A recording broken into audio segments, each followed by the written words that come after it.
தற்போது இந்த செயற்கை நுண்ணறிவு தொழில்நுட்பத்தை நீங்க எவ்வாறாக பயன்படுத்தி வருகின்றீர்கள்? அது உங்களுக்கு எவ்வளவு தூரம் உதவி வருகிறது? வாசிப்பதனால் எங்களுடைய அறிவு நீண்ட காலம் சேமிக்கப்படுகிறது. நான் அந்த விருதுகளை பெருசாக எதிர்பார்க்கறதில்ல,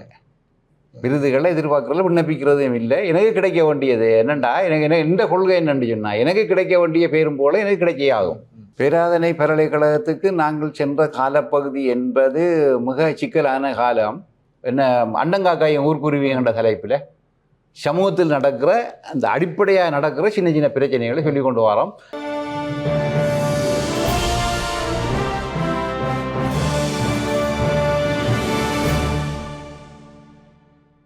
வணக்கம் நேயர்களே, துரைக்கபால் நிகழ்ச்சியோடு இணைந்திருக்கின்றோம். துரைக்கபால் நிகழ்ச்சியிலே துறை சார்ந்த பிரமுகர்களை அழைத்து அவர்களுடைய துறை சார்ந்த அனுபவங்களை எங்களுடைய நேயர்களோடு பகிர்ந்து வருவது வழமை. அதன் அடிப்படையில் இந்த வாரமும் நாங்கள் எங்களுடைய துரைக்கபால் நிகழ்ச்சியிலே மட்டக்களப்பு கலையகத்தில் இருந்து நாங்கள் ஒரு பிரமுகரோடு இணைந்து கொள்ளப் போகின்றோம். அவர் தன்னுடைய துறையிலே பயணிக்கின்ற போது அல்லது அவர் தன்னுடைய துறைக்கு பின்னர், அதாவது அந்த துறையிலிருந்து ஓய்வு பெற்ற பின்னர் அவர் செய்து வருகின்ற சமூக பணிகள் தொடர்பான விடயங்கள் என்று பல்வேறுபட்ட விடயங்களை நாங்கள் இன்று எங்களுடைய துரைக்கபால் நிகழ்ச்சியிலே அலசி ஆராய்வதற்காக இருக்கின்றோம். அதன் அடிப்படையில் தான் இன்று எங்களோடு இணைந்து கொள்கின்றார். குறிப்பாக அரசு பணிகளில் ஒரு உயர் பதவியை பெற்றவராகவும், அதேவேளை இன்று மட்டக்களப்பு கல்வியாளர்களிலே அறியக்கூடிய ஒருவராகவும், அதேவேளை எழுத்தாளராக இருக்கக்கூடிய திரு சின்னத்தம்பி குருபரன் அவர்கள் என்ற நிகழ்ச்சியில் இணைந்து கொள்கின்றார். முதலில் நாங்கள் அவரை நிகழ்ச்சிக்குள்ளே உள்வாங்கிக் கொள்ளலாம். வணக்கம் சார். வணக்கம் சார். வணக்கம். திரு சின்னத்தம்பி குருபரன் அவர்கள், இன்று நாங்கள் உங்களை எங்களுக்கு அறிமுகப்படுத்துகின்ற போது பலரும், குறிப்பாக மட்டக்களப்பு மாவட்டத்தில் இருக்கக்கூடிய கல்வியாளர்களிலே பெயர் சொல்லக்கூடிய பலரும் உங்களை அறிமுகப்படுத்துகின்ற போது கூறுகின்றார்கள், நீங்கள் ஒரு பல்துறைகளிலும் கால் படைத்து வரக்கூடிய ஒருவராக இருக்கின்றீர்கள். விசேடமாக பார்க்கின்ற போது எழுத்து பணியில் மாத்திரமில்லாமல் உங்களுடைய திறமைகளையும் அதே போன்று உங்களுடைய ஆற்றல்களையும் பல தளங்களிலும் நீங்கள் இன்று நிரூபித்து வருகின்றீர்கள். நாங்கள் அவற்றுக்கு முதலில் எங்களுடைய பாராட்டுகளையும் வாழ்த்துக்களையும் தெரிவித்துக் கொண்டு, நாங்கள் உங்களை பற்றி அறிந்திருக்கக்கூடிய விடயங்கள் ஒரு சுருக்கமான விளக்கங்களாக இருந்தாலும் கூட நிகழ்ச்சியை பார்த்து கொண்டிருக்கக்கூடிய எங்களுடைய நேயர்களுக்காக சின்னத்தம்பி குருபரன் யார், அவர் எங்கு பிறந்தார், அவருடைய இளமை கால வாழ்க்கை எவ்வாறாக அமைந்தது போன்ற விடயங்கள் தொடர்பாக ஒரு சிறியதொரு அறிமுகத்தை வழங்கக்கூடியதாக இருக்குமா? நான் கொக்கோட்டிச்சோலையை புறப்படமாக கொண்டவன். எனது தந்தை சின்னத்தம்பி, அம்மா பார்வதி. நான் பெரிய ஒரு குடும்பத்தை சேர்ந்தவர். எங்களது குடும்பத்தில் மொத்தம் 11 பேர் அங்கத்தவர்கள். அந்த குடும்பத்தில் அந்த உயர்நிலை வரும் வரைக்கும் படித்தவர் நான் மாத்திரம்தான். மற்ற குடும்ப கஷ்டம் காரணமாக எல்லோருமே விவசாய தொழிலில் ஈடுபட்டு கொண்டிருக்கின்ற போது நான் மட்டும்தான் பல்கலைக்கழகம் சென்று படித்து ஒரு உயர் பதவியில் வந்த நான் ஆரம்ப கல்வியை கொக்கோட்டிச்சோலை ராமகிருஷ்ண மிஷன் வித்தியாலயத்திலும் 6 தொடக்கம் 10ஆம் தரம் வரும் வரைக்குமான இடைநிலை கல்வியை முதலைக்குடா மகா வித்தியாலயத்திலும், உயர்தர கல்வியை சிவானந்தா வித்தியாலயத்திலையும் கற்று அதன் பின்னர் 1982ஆம் ஆண்டு உயர்தர சோதனை எடுத்து 83ஆம் ஆண்டு பேராதனை பல்கலைக்கழகத்துக்கு சென்றேன். பேராதனை பல்கலைக்கழகத்தில் கற்று அதுக்கு பிறகு அங்கிருந்து வெளியேறி 1988ஆம் ஆண்டு அரச பதவியில் ஆசிரியராக இணைந்து கொண்டேன். அதுக்கிடையில் நான் அந்த பாடசாலையில் கற்கின்ற காலத்திலும் அதுக்கு பின்னரும் பாடசாலையை, அதாவது ஆசிரியர் பதவி கிடைப்பதற்கு இடையிலும் பாடசாலையில் தொண்டராசிரியராக கற்பித்து வந்திருக்கிறேன். கொக்கோட்டிச்சோலை ராமகிருஷ்ண வித்தியாலயம் மற்றது வேறு பல பாடசாலைகளில் தொண்டராசிரியராக இணைந்து எதுவித வேதனமின்றி கற்பித்து வந்த நான். அதுக்கு பிறகு 1988ஆம் ஆண்டு அரச பதவி கிடைத்த பிறகு அதோடு சேர்ந்து சமூக பணி தான் என்னுடைய பணி. கல்வியால் தான் யாவரும் உயரலாம் என்பது தான் எங்களுடைய கொள்கை. அந்த கொள்கையின் அடிப்படையில் தான் நாங்கள் செயற்பட்டு வருகின்றோம். அந்த கொள்கையை நிலைநிறுத்துவதற்காக முனைக்காடில் 1978ஆம் ஆண்டு சூறாவளியின் பின்னர் பாதிக்கப்பட்டிருந்த கல்விக்கு மீளளிப்பு செய்வதற்காக பேராசிரியர் செல்வராஜா அவர்களினால் உருவாக்கப்பட்ட ஒளிக்கல்லூரியில் நான் இணைந்து அதில் ஆசிரியராக, செயலாளராக, பிறகு ஒரு குறிப்பிட்ட காலம் அதிபராக செயற்பட்டிருக்கின்றேன். நான் அதிபராக இருந்த காலத்தில் அந்த கல்வியை பல பிரதேசங்களுக்கு கொண்டு சென்றதில் நான் திருவாளர் மகேசத்தினம் போன்றவர்கள் முக்கியமானவர்களாக இருந்தோம். அதில் முனைக்காடில் மாத்திரமன்றி அரிசெட்டி தீவு, அம்புலாந்துறை, கண்ணங்குடா போன்ற பிரதேசங்களுக்கெல்லாம் எங்களுடைய கல்வி செயற்பாடுகள் விரிவடைந்து சென்றன. அங்கெல்லாம் நாங்கள் அந்த கல்வியை முன்னெடுப்பதற்காக எங்களது கிளைகளை அமைத்து கல்வி செயற்பாடுகளை முன்னெடுத்து இன்று ஒரு கற்றொரு சமூகம் உருவாகுவதற்கு நாங்கள் காரணமாக இருந்திருக்கின்றோம் என்பதில் பெருமை அடைகின்றோம். நிச்சயமாக இவ்வாறாக உங்களுடைய வாழ்க்கையினுடைய ஆரம்ப காலம், அதை போன்று உங்களுடைய பணிகளின் பொழுதான அந்த பதிவுகள் என்று பல விடயங்களை நீங்கள் பதிவு செய்திருக்கிறீர்கள். நீங்கள் கூறுகின்ற போது ஒரு விடயத்தை பதிவு செய்து நான் அவதானித்துக் கொள்ளக்கூடியதாக இருந்தது. குறிப்பாக அன்றைய காலப்பகுதியில் மிகுந்த கஷ்டங்களுக்கு மத்தியில் உங்களுடைய கட்ட நடவடிக்கைகளை தொடர்ந்து நீங்கள் பல்கலைக்கழகம் சென்றிருக்கிறீர்கள். பேராதனை பல்கலைக்கழகத்தில் உங்களுடைய அந்த கட்ட நடவடிக்கைகள், அந்த அனுபவங்கள் தொடர்பாக உங்களோடு சற்று மீட்டிக் கொள்ளக்கூடியதாக இருக்கும். அவ்வாறாக இருந்தது அந்த பல்கலைக்கழக வாழ்க்கை. பேராதனை பல்கலைக்கழகத்துக்கு நாங்கள் சென்ற காலப்பகுதி என்பது மிக சிக்கலான காலம். 1982ஆம் ஆண்டு பரீட்சை எடுத்து 83ஆம் ஆண்டு சென்றோம். 83ஆம் ஆண்டு அங்கு நாங்கள் பல்கலைக்கழகத்துக்கு சென்று பதிவு செய்து வீட்டுக்கு திரும்பி வந்து எங்களால் போக முடியவில்லை. காரணம் என்னென்னு சொன்னால் 83ஆம் ஆண்டு கலவரம். இந்த இடத்தில் நான் ஒரு விடயத்தை நாளிலே குறுக்கிடவிற்கு மன்னிக்கவும். பேராதனை பல்கலைக்கழகத்தில் என்ன துறையை நீங்கள் தேர்வு செய்தீர்கள்? அதையும் பதிவு செய்தால் பொருத்தமானதாக. நான் தெரிவு செஞ்சது கலைப்பிடத்திலாம் கல்வி கற்றினான். ஆனால் அதோடு நான் என்ன வர்த்தக வணிக பாடம் ஒன்று முக்கியமாக எடுத்திருந்தேன். என்னடா என்றது கலைப்பிரிவாக இருந்தாலும் நான் அதுக்குள்ளே வர்த்தக முகாமைத்துவ அந்த பாடமும் எடுத்து அதில் நான் கற்றுக்கொண்டிருக்கின்ற போது எனக்கு என்ன பொருளியல்லையும் இந்த வர்த்தகத்திலையும் எனக்கு கற்கக்கூடிய வாய்ப்பு கிடைச்சது. விசேட துறையாக தெரிவு செய்து கற்கக்கூடிய வாய்ப்பு கிடைச்சது. நாட்டின் சூழ்நிலை அங்கு இப்போ அப்போது நடந்து கொண்டிருந்த யுத்த கால சூழ்நிலை என்பவற்றை கருத்தில் கொண்டு நாங்கள் இளங்கலைமானியை முடிப்பதிலே கவனம் செலுத்தினோம். ஏனென்றால் ஒரு வருடம் நீடிப்பது நாட்டின் சூழ்நிலையின் காரணமாக சில நேரங்களில் எங்களுடைய கற்றல் நடவடிக்கையை பூர்த்தி செய்ய முடியாமல் போகுமோ என்பதன் காரணமாக நாங்கள் இளங்கலைமானி தான் தெரிவு செய்தோம். இளங்கலைமானியும் பொதுக்கலைமானியைத்தான் தெரிவு செய்திருந்தோம். நான் தெரிவு செய்யாமல் விட்டு நாங்கள் சிறப்பு பிரிவுக்குள் சென்றிருந்தால் எங்களுடைய அந்த கற்றல் காலம் 8 வருடம் நீடித்திருக்கும். ஏனென்றால் அந்த காலத்தில் ஜேபி கலவரம் மிக மோசமாக நடந்து கொண்டிருந்தது.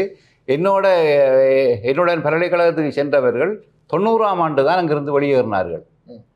இப்போ நீண்ட காலம் கிட்டத்தட்ட 7-8 வருஷம் ஒரு பல்கலைக்கழகத்தில் இருந்து கற்க வேண்டிய சூழ்நிலை ஏற்பட்டது. அப்போ நாங்கள் அந்த பொதுத்துறையை தெரிவு செய்து வந்ததால் நாங்கள் 3 வருஷத்தோடு முடித்து 86ஆம் ஆண்டு நாங்கள் அங்கிருந்து வெளியேறி 88ஆம் ஆண்டு ஆசிரிய நியமனமும் கிடைச்சது. எனக்கு பல நியமனங்கள் கிடைத்தாலும் நான் எனக்கு சமூகத்துக்கு ஆசிரிய பணிக்கூடாக கல்வி அபிவிருத்தி செய்ய வேண்டும். சமூகத்தின் வளர்ச்சி என்பது கல்விக்கு கூடாகத்தான் ஏற்படலாம் என்பதுதான் எங்களுடைய கொள்கை. அந்த கொள்கையின் அடிப்படையில் நான் தெரிவு செய்தது ஆசிரியர் துறையை தான். இவ்வாறாக உங்களுடைய கல்வி நடவடிக்கையினுடைய ஆரம்ப காலம் பேராதனை பல்கலைக்கழகத்தினுடைய உங்களுடைய பதிவிலிருந்து பல விடயங்களுக்கு பதிவு செய்யப்பட்டிருக்கிறது. தொடர்ந்து நாங்கள் நிகழ்ச்சியோடு பயணிக்கலாம். இவ்வாறாக உங்களுடைய எழுத்து பணிகள் தொடர்பாக கூறுகின்ற போது தனியே நீங்கள் கல்வித்துறையோடு மட்டும் நின்று ஒருவர் அல்ல, பல துறைகளிலும் நீங்கள் கால் பதித்திருக்கின்றீர்கள். இந்த எழுத்துத்துறை மீதான ஈடுபாட்டுக்கு உங்களுக்கு என்ன காரணம், ஒரு ஊன்றுகோலாக அமைந்ததை நீங்கள் இன்று கருதுகின்றீர்கள்? நல்ல ஒரு கேள்வி.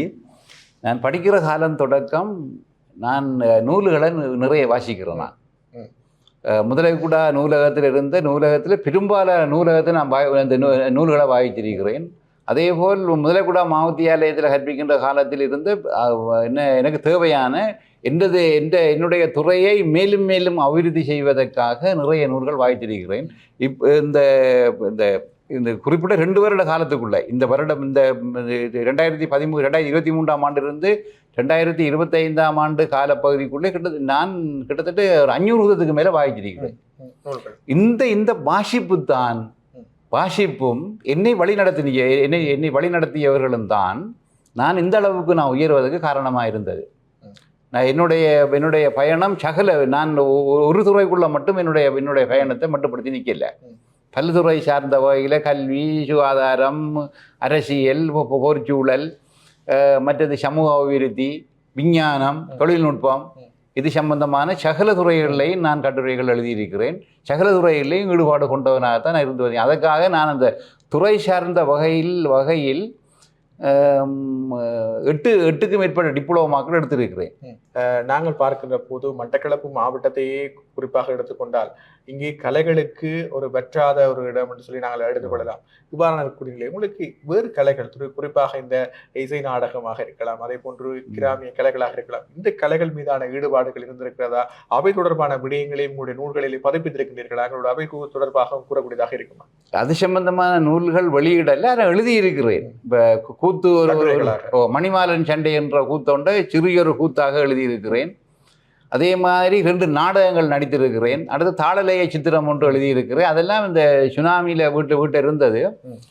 சுனாமியில் கிட்டத்தட்ட நான் சேகரித்து வச்சிருந்த புத்தகங்களில் 3000க்கும் மேற்பட்ட நூல்கள் என்னுடைய நூலகத்தில் இருந்தது. அதில் செட்டிப்பாளையத்தில் 4 அடிக்கு மேலே வெள்ளம், அந்த சுனாமி வெள்ளம் வந்ததன் காரணமாக எனது புத்தகங்கள் 750 புத்தகத்துக்கு மேலே மிக மோசமான அப்படி அழிஞ்சு போய்க்குது. அதுக்கு பின்னர் ஒரு குறிப்பிட்ட காலம் நாங்கள் அங்கு இல்லாமல் மட்டக்களப்பில் வந்து இருக்கின்ற போது ஏற்பட்ட அந்த கரையான் அரிப்பு காரணமாக அதுலேயும் கொஞ்சம் புத்தகம் கிட்டத்தட்ட 1500 புத்தகத்துக்கிட்ட பாதிக்கப்பட்டிருக்கின்றன. ஆனால் நான் அந்த இலக்கியம், கலை, கலாச்சாரம் சம்பந்தமாகவும் மற்றது எங்களுடைய பண்பாடு, பழக்க வழக்கம், எங்களுடைய கலை பாதுகாக்க வேண்டிய கலைகள் தொடர்பாகவும் நிறைய என்னுடைய முயற்சிகள் இருந்திருக்கின்றன. ஒரு கூத்து மாடி இருக்கிறேன். மணிமாலன் சண்டை என்ற கூத்தில் நான் ஒரு பாத்திரமிட்டு ஆடியும் இருக்கின்றேன். நீங்கள் கூறுகின்ற போது பல விடயங்களை நான் வாசிப்பதனூடாக நான் என்னை தகவமைத்துக் கொள்கின்றேன் என்ற விடயத்தை பதிவு செய்திருக்கின்றீர்கள். அதே போன்று உங்களுடைய வெளியீடுகள் சார்ந்த விடயங்களை பார்க்கின்ற போதும் நீங்கள் குறிப்பிட்டதன்படி இணைய பத்திரிகைகளில் நோக்கி உங்களுடைய எழுத்துப் பணிகளை நீங்கள் விரிவுபடுத்துகின்றீர்கள். இன்றைய தலைமுறையினரும் அந்த விடயங்களை எளிதாக அறிந்து கொள்வதற்கும் காலத்தால் அழியாமல் இருப்பதற்கும் இந்த இணைய சஞ்சிகைகள் என்று பெரியதொரு பங்களிப்பு வழங்கி வருகின்றன. இந்த இணைய சஞ்சிகைகளில் எழுத வேண்டும் என்கின்ற அந்த ஆர்வம் உங்களுக்கு எவ்வாறாக ஏற்பட்டது? அந்த வழிமுறைகளை நீங்கள் எவ்வாறாக கையாண்டீர்கள்? அதனுடைய ஆர்வம் எங்களோட பிரதேசத்தை மையப்படுத்தி மட்டக்களப்பு மாவட்டத்தினுடைய கலை, கலாச்சார, பண்பாட்டு அம்சங்களையும் பாதிக்கப்பட்ட சமூகத்தினுடைய கருத்துகள், அவங்கள அந்த சிந்தனைகள், மற்றது அவர்களுடைய அந்த அந்த அந்த பாதிப்பினுடைய அந்த அம்சங்கள், இந்த விடயங்களை உலகத்துக்கு கொண்டு போகணும் என்பதற்காகத்தான் நிறைய நான் எழுதி வந்தேன். அதில் எனக்கு என்னச்சுன்னா இந்த மக்களிடையே இருக்கின்ற இந்த மூட பழக்க வழக்கங்களை அதை நாங்கள் கொஞ்சம் மட்டுப்படுத்தணும். அதுக்காக நிறைய கட்டுரைகள் எழுதியிருக்கின்றேன். அடுத்தது தொழில்நுட்பம் சார்ந்த வகையில் என்னுடைய கட்டுரைகள் இப்போ புதிதாக 2024ஆம் ஆண்டு அறிமுகம் செய்யப்பட்ட பிளாக் செயின் டெக்னாலஜி என்பது சம்பந்தமாக முதலாவது நான் நினைக்கிறேன் தமிழில் நான் எழுதின முதலாவது வெளிவந்த கட்டுரையாக அதுதான் இருக்கணும். அது கனடாவில் தாய் வீடு செஞ்சியில் வெளிவந்தது. அதுக்கு பின்னர் 2023ஆம் ஆண்டு செயற்கை நுண்ணறிவு தொடர்பாக ஒரு ஒரு பிரதானமான கட்டுரை எழுதியிருக்கிறேன். பிறகு 2020ஆம் ஆண்டில் ஒரு முக்கியமான கட்டுரை என்று சொன்னால் இந்த கொரோனா பாதிப்பு தொடர்பாக COVID-19 சம்பந்தமாக நான் அதில் மிகப்பெரிய ஒரு கட்டுரை அது தொடர்பான முழுமையான விடயங்களை உள்ளடக்கிய ஒரு கட்டுரை எழுதினேன். நான் வீடியோச்சில் வெளிவந்தது. அது தொடர்பாக நான் 2022ஆம் ஆண்டு இலங்கையில் COVID-19 தொற்றல்ல நான் எங்களோட வலயக்கல்வி அலுவலகத்தில் பற்று வலயக்கல்வி அலுவலகத்தில் நடைபெற்ற ஒரு ஒன்றுகூடல் நிகழ்வு ஒன்றில் நான் அநேகமாக எந்த ஒரு கூட்டத்தில் பேச போனாலும் பேசி முடிஞ்ச குறித்த விடயத்தை பற்றி பேச முடிஞ்சவளை ஏதாவது ஒரு நல்ல விடயத்தை இறுதியாக சொல்லி போட்டு நான் முடிக்கிறேன். அந்த வகையில் அன்றைக்கு நான் எடுத்த விடயம் என்னென்று சொன்னால் 2022ஆம் ஆண்டு பிப்ரவரி மாதம் 15ஆம் தேதி நான் கொரோனாவை பற்றி அக்குவர் ஆணிவராக அதில் சொல்லி இலங்கைக்கு வருவதற்கு முன்பாக நாங்கள் தயாராக இருக்க வேண்டும் என்பதற்காகத்தான் நான் இதை உங்களுக்கு சொல்லி வைக்கிறேன் என்று சொன்ன உடனே அங்கே இருந்தவர்கள் சிரித்தார்கள். இலங்கைக்கு வராது, அது வேற ஒரு நாட்டெல்லாம் பரவுது கண்டியிலே. அப்போ நான் சில காரணங்களை வச்சு கூறிய பின்னர் நான் சொன்னேன், இன்னொரு ஒரு மாதம் கணக்க அடுத்த மாதம் 15ஆம் தேதிக்குள்ளே இலங்கையில் இது பரவப் போகின்றது என்பதை நான் ஆர்வமாக கூறி முடித்தேன். கூறி முடித்த பிறகு எல்லாம் சிரித்தார்கள். அதுக்கு பிறகுதான் எல்லாரும் சொன்னார்கள் குருவரஞ்சர் அந்த முன்னரே அந்த விஷயத்தை சொல்லித்தார். நாங்க தான் கவனத்தில் எடுக்க. அது உங்களுடைய தேடலுக்கு கிடைத்த ஒரு வெற்றி. தேடல் தான். ஏன்னா எந்த விடயத்தையும் நான் முதலாவது பார்க்க வேணும் என்ற அந்த ஆர்வம் உண்டு, இப்போதும் எனக்கு இருக்குது. அவ்வாறு இருக்கக்கூடிய நிலைகளில் இந்த உங்களுடைய தேடலிலே தற்போது இந்த செயற்கை நுண்ணறிவு தொழில்நுட்பத்தை நீங்க எவ்வாறாக பயன்படுத்தி வருகின்றீர்கள்? அது உங்களுக்கு எவ்வளவு தூரம் உதவி வருகிறது? நீங்கள் அது தொடர்பாக உங்களோட கூறக்கூடியதாக இருக்குமா? என்னுடைய அந்த இப்போது எழுதுகின்ற கட்டுரைகள், உதாரணமாக இன்றைக்கு நடந்து கொண்டிருக்கிற மத்திய கிழக்கு யுத்தம் தொடர்பான சில ஆரம்பகால தகவல்கள், அடிப்படையான விஷயங்களை நான் எழுதுவதற்கு செயற்கை நுண்ணறிவை தான் அதிலிருந்து தான் தகவல்களை தேடி எடுத்துக்கொண்டிருக்கிறேன். அதே போல் இன்றைக்கு இப்போ நடக்கிற யுத்தம் தொடர்பாக இந்த யுத்தத்தில் செயற்கை நுண்ணறிவு எந்த அளவு பயன்படுத்தப்பட்டு கொண்டிருக்கின்றது, எவ்வாறு அதனை பயன்படுத்த எந்த மென்பொருளை பயன்படுத்தி அவர்கள் அந்த யுத்தத்தை செய்து கொண்டிருக்கின்றார்கள், அது எத்தகைய பேரழிவினை ஏற்படுத்துகின்ற என்பது தொடர்பாக மத்திய கிழக்கில் நடைபெறும் செயற்கை நுண்ணறிவு யுத்தமும் அதனால் ஏற்படக்கூடும் மனித இனத்துக்கு ஏற்படுத்தக்கூடிய ஆபத்துக்களும் என்ற தலைப்பில் நான் எழுதியிருந்தேன். நான் அந்த கட்டுரை ஆஸ்திரேலியா அக்கினி குஞ்சு பத்திரிகையில் வெளிவந்தது. அதே மாதிரி இப்போதும் சில விஷயங்கள் எழுதி கொண்டிருக்கேன். அடுத்தது நான் அதே மாதிரி இந்தியாவில் 2023ஆம் ஆண்டு இந்த மணிப்பூர் படுகொலை அது சம்பந்தமான கட்டுரைகள் எழுதுகின்ற போது செயற்கை நுண்ணறிவு அப்போ அந்த செயற்கை நுண்ணறிவு அறிமுகப்படுத்தப்பட்ட காலம், அங்கிருந்து தான் தகவல் நான் சில எடுத்தேன். அது மிகப்பெரிய கட்டுரை உண்டு, அந்த மணிப்பூர் படுகொலை. மணிப்பூர் படுகொலையும் இலங்கையில் இருக்கிற சிறுபான்மையினர் கற்றுக்கொள்ளக்கூடிய பாடங்கள், அது இந்த நூலில் அந்த கட்டுரை இருக்குது. அப்போ இவ்வாறு நான் ஒரு துறைக்குள்ளே மட்டுப்பட்டு நிற்காமல் கல்வி, கலாச்சாரம், மற்றது இலங்கையில் நடந்த இந்த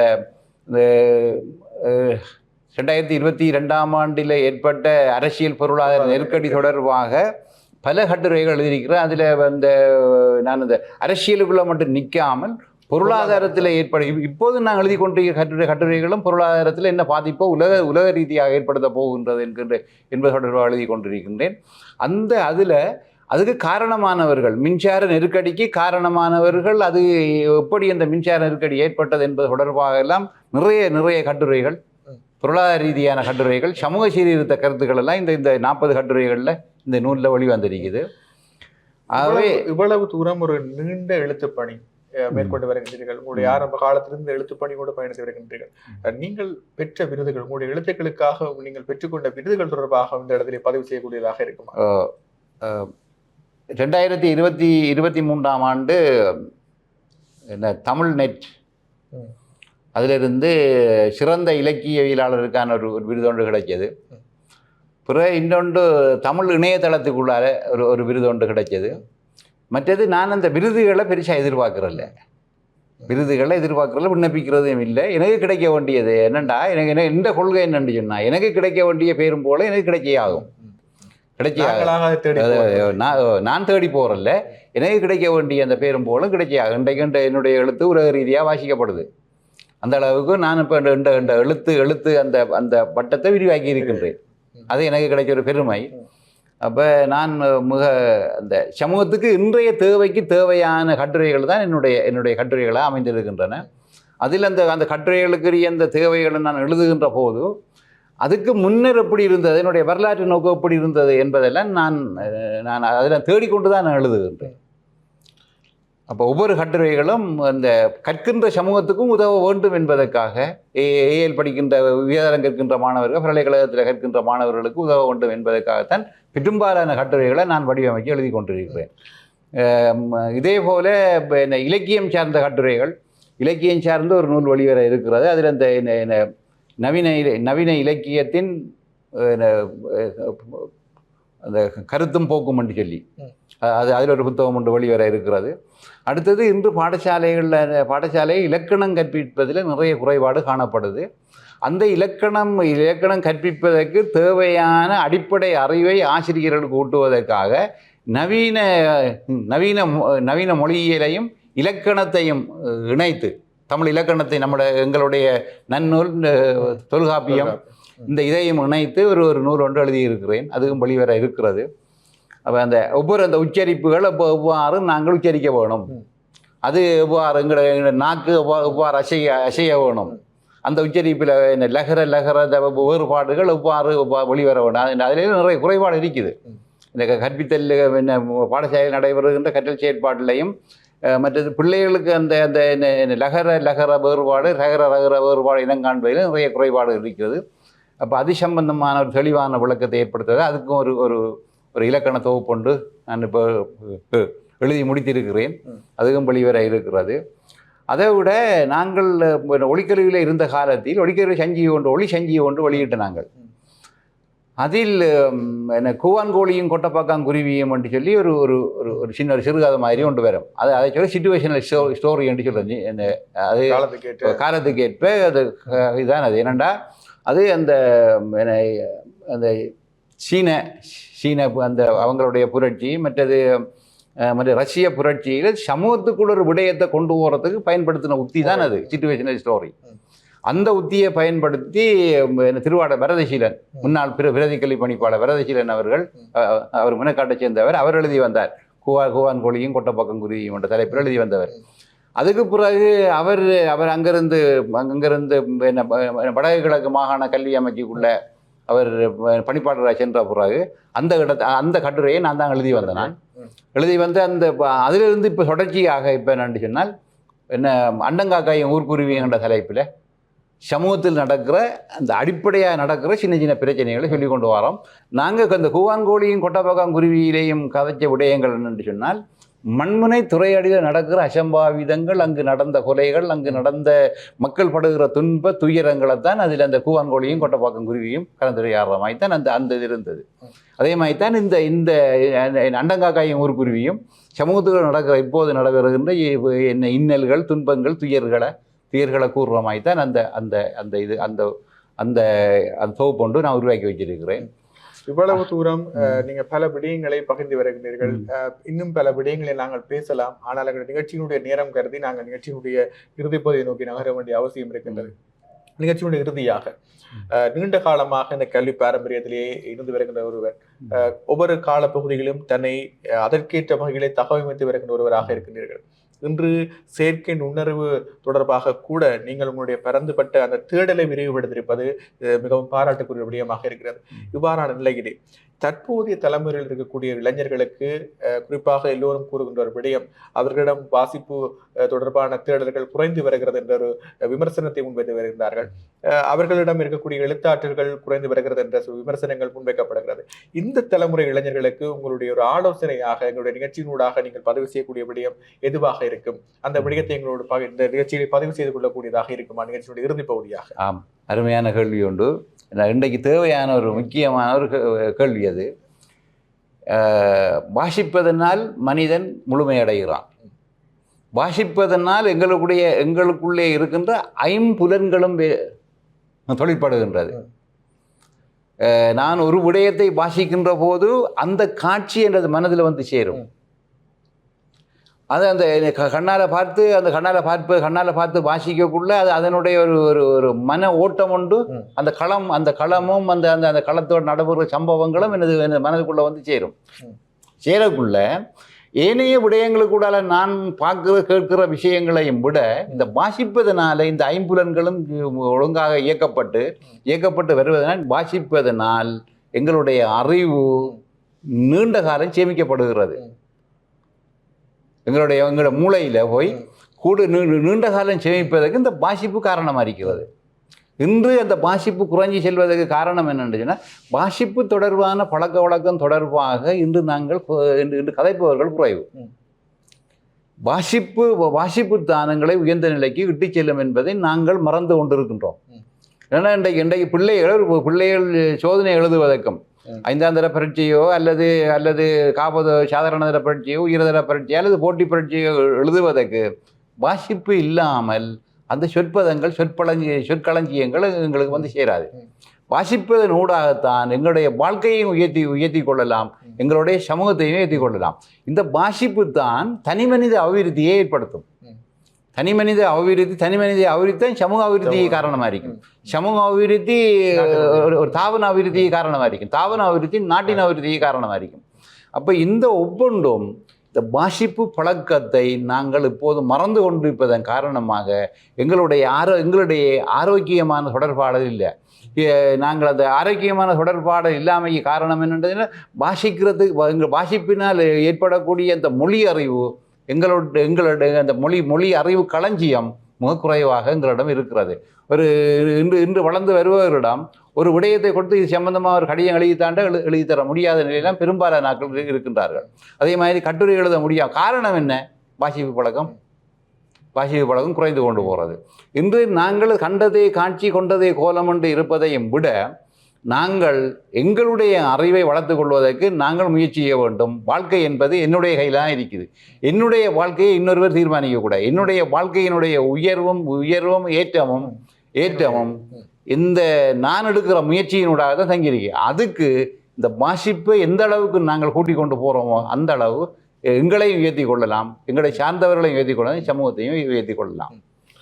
நிச்சயமாக நாங்கள் உரையாடிய பெரும்பாலான விடயங்களை பொறுத்தவரையில் பார்க்கின்ற போது அனைத்துமே எங்களுடைய நேர்களுக்கு மிகவும் பெருமதியான விடயங்களாக இருக்கும். நேர சுருக்கம் காரணமாகத்தான் நாங்கள் நிகழ்ச்சியை இந்த இடத்திலே நாங்கள் நிறைவு செய்கின்றோம். இருந்தாலும் தொடர்ச்சியாக வருகின்ற இனி காலப்பகுதிகளிலும் எங்களுக்கு சந்தர்ப்பம் கிடைக்கின்ற போது நாங்கள் உங்களை அழைத்து உங்களுடைய அனுபவங்களை எங்களுடைய சமூகத்துக்கு கொண்டு செல்வதற்கான உங்களுக்கான அந்த வாய்ப்புகளை வழங்குவதற்கு நாங்கள் தயாராக இருக்கின்றோம் என்ற விடயத்தையும் பதிவு செய்து கொண்டு எங்களுடைய அழைப்பினை ஏற்று இன்றைய கலையகத்துக்கு வரை இருந்து பல விடயங்களை பகிர்ந்து கொண்டமைக்காக உங்களுக்கு எங்களுடைய நன்றிகளை தெரிவித்துக் கொள்கின்றோம். நன்றி, வணக்கம்.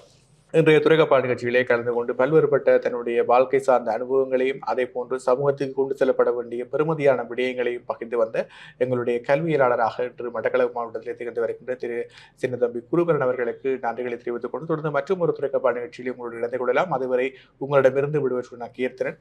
வணக்கம் நேயர்களே.